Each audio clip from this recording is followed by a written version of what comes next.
एक ही इलाके के दो परिवार और दोनों पर टूटा दुखों का पहाड़।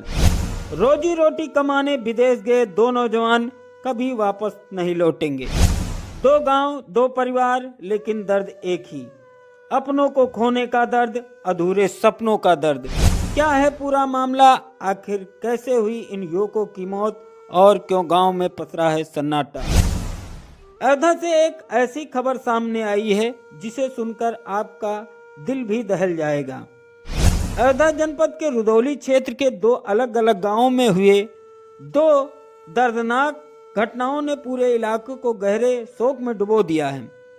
पहली घटना सामने आई एक ग्राम सभा बारी के परसनपुरवा से। यहाँ के रहने वाले सुरेंद्र लोधी, जो अपने परिवार की बेहतर जिंदगी के लिए सऊदी अरब में मेहनत कर रहे थे, लेकिन किस्मत को कुछ और ही मंजूर था। करीब 10 दिन पहले अचानक उनकी मौत हो गई। जैसे ही यह खबर गांव पहुंची, पूरा माहौल मातम में बदल गया। घर में चीख पुकार मच गई। परिजनों का रो रो कर बुरा हाल है।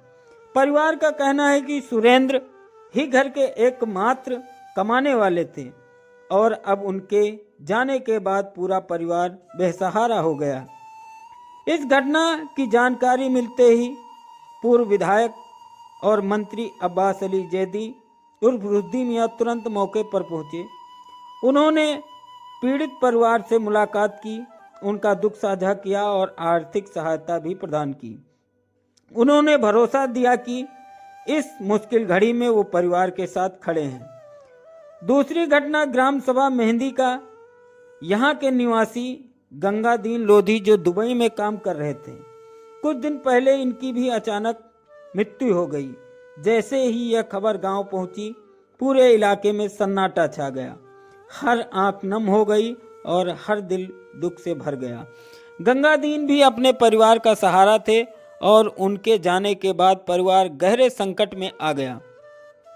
इस घटना की सूचना मिलते रुश्दी मियां यहाँ भी पहुंचे। उन्होंने परिवार से मुलाकात की, गहरी संवेदना व्यक्त की और आर्थिक मदद देकर उनका हौसला बढ़ाया। इस तरह की घटनाएं बेहद दुखद हैं और समाज को आगे आकर ऐसे परिवार की मदद करनी चाहिए, रुश्दी मियां ने कहा। ये दोनों घटनाएं कई बड़े सवाल खड़े करती हैं। क्या विदेश में काम करना सुरक्षित है? क्या हमारे मजदूरों को पर्याप्त सुरक्षा मिल रही है? और अगर ऐसी घटनाएं होती हैं तो परिवार को क्या सहारा मिलता है? रोजगार की तलाश में हजारों युवा हर साल विदेश जाते हैं, लेकिन कई बार ये सफर उनके लिए जानलेवा भी साबित हो जाता है। दो गांव, दो परिवार, लेकिन दर्द एक ही। अपनों को खोने का दर्द, अधूरे सपनों का दर्द। ये घटनाएं हमें सोचने पर मजबूर करती हैं कि रोजी रोटी कमाने की कीमत इतनी बड़ी क्यों हो जाती है। फिलहाल पूरे इलाके में शोक की लहर है और हर कोई इन परिवारों के दुख में शामिल है। इतना बड़ा घटना जो माँ बाप के ऊपर से एक साया उठ गया है।